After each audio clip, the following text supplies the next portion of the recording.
Randomly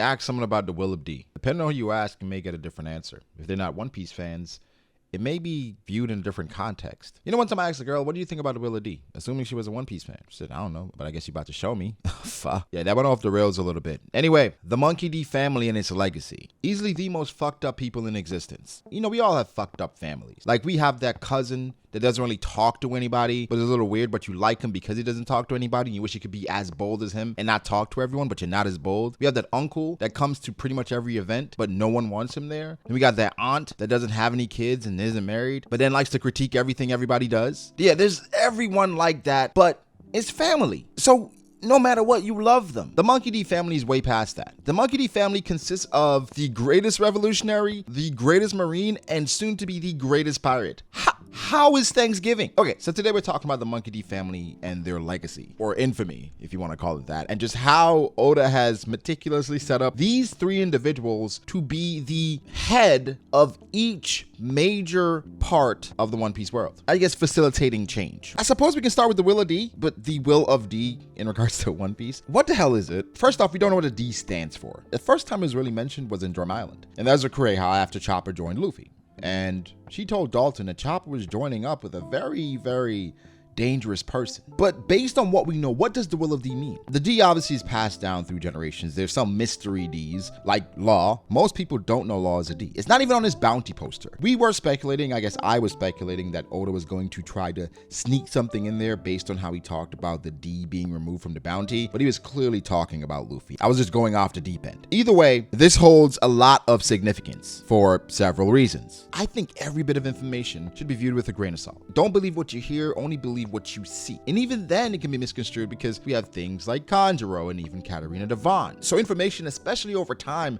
can be skewed. So the D, they're known as the natural enemies of the gods. But let's go back to the actual gods. Celestial dragons, they're considered to be gods. But now we find out the Lunarians, they were considered to be gods. And they were before the celestial dragons, but they were wiped out. So who's actually God? Is God the people who win? But then at the end of the day, are you truly gods? We know sometimes gods can be viewed as people that just have devil fruits. Based on where you are, Enel was viewed as a god, but he just had a Rygo fruit. My theory here, I know this is off the deep end, but one of my theories is that in different cultures, devil fruits are viewed as mythical. Like for instance, Enel's fruit. Maybe in a different culture in the One Piece world, of course it's the Goro Goro no Mi, but what if they view it as the mythical Zoan ancient Amaru or something weird like that? Because of information how it's misconstrued, even for Blackbeard and what he's doing, it kind of proves my theory that we don't know anything. We had been told this entire time that 2 devil fruits, no go. You can't do that. Blackbeard comes, well, hey, I can eat 2 devil fruits. Have we ever seen someone die from eating 2 devil fruits?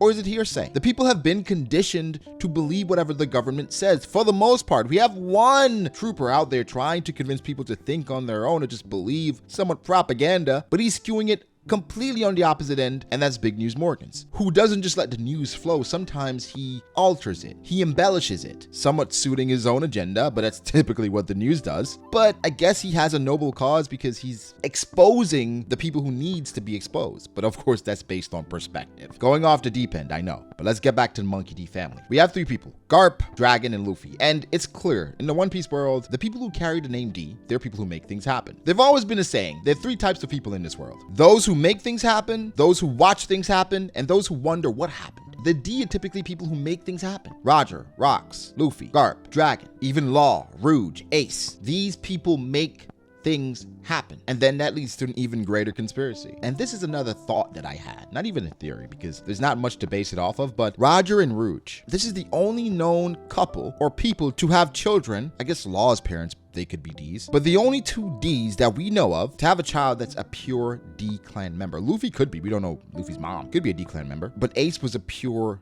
D. Did Roger seek out Rouge specifically because she was a D? And then Rouge, who are her parents? Does she have siblings? The D clan seems to be a family or specific people that are meant to bring about change. The thing with the D clan, it must have been a specific type of people around back then that either ruled the world or had a hand in great change in the world. There's some specific traits that the D clan members have been highlighted. Narcolepsy, where they basically fall asleep at random times. Ace, Luffy, Garp. Appetite. We saw it in Jaya, how Luffy and Teach both had great appetites, but had distinct differences, but very similar. Garp and Ace, same thing. Their will and also charisma. They can draw people naturally to them. Roger, clearly. Luffy, clearly. Blackbeard, in his weird way, clearly. Ace as well. If you've read the Ace novel, Oda highlights this. Ace had the same thing Luffy did. An uncanny ability to attract friends, attract large groups. But what is the significance of it? What is the Monkey D family's legacy? On one end, we have Dragon, who is the greatest revolutionary who will bring about change in regards to disrupting the world government.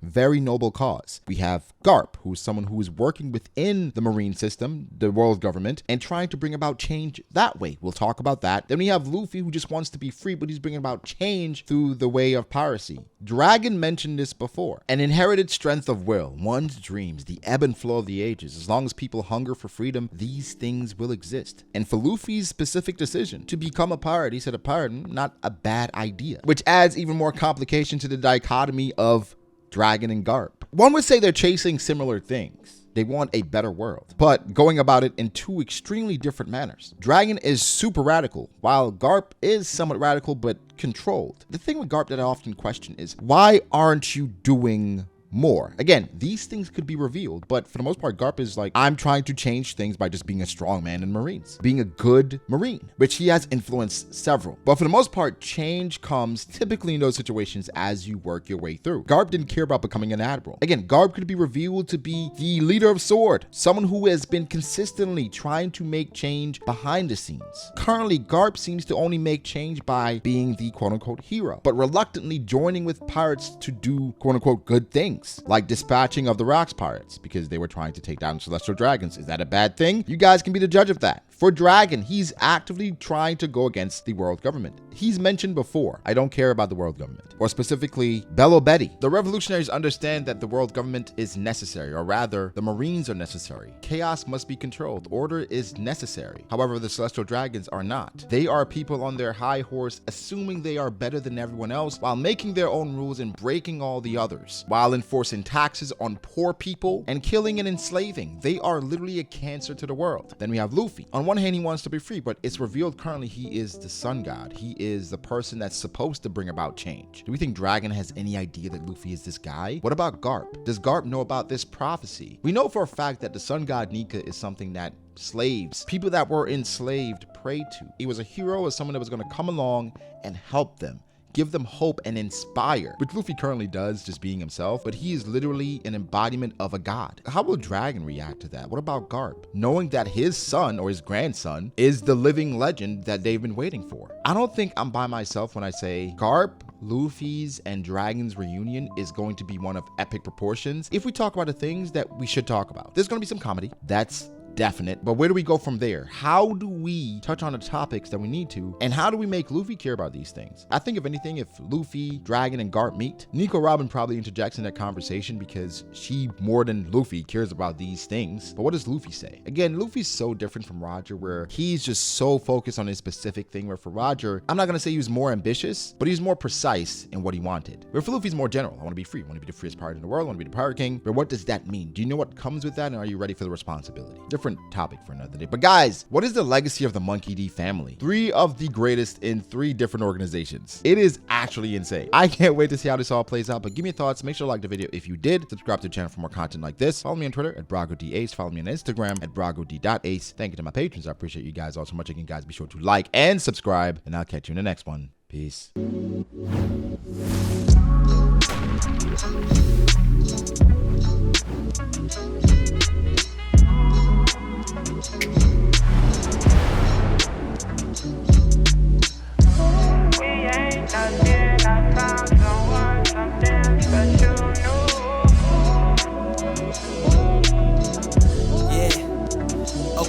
I start doubting me, I felt lost. I rewrite it.